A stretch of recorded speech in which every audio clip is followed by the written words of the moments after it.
Hello viewer, we are going to make the shapes.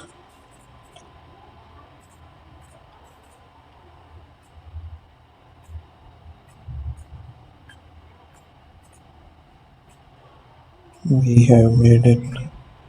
Again I will draw the similar shape there.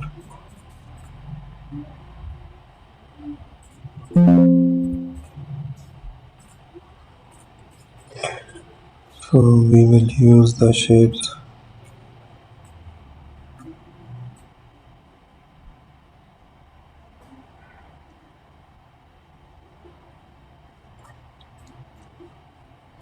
So there we are.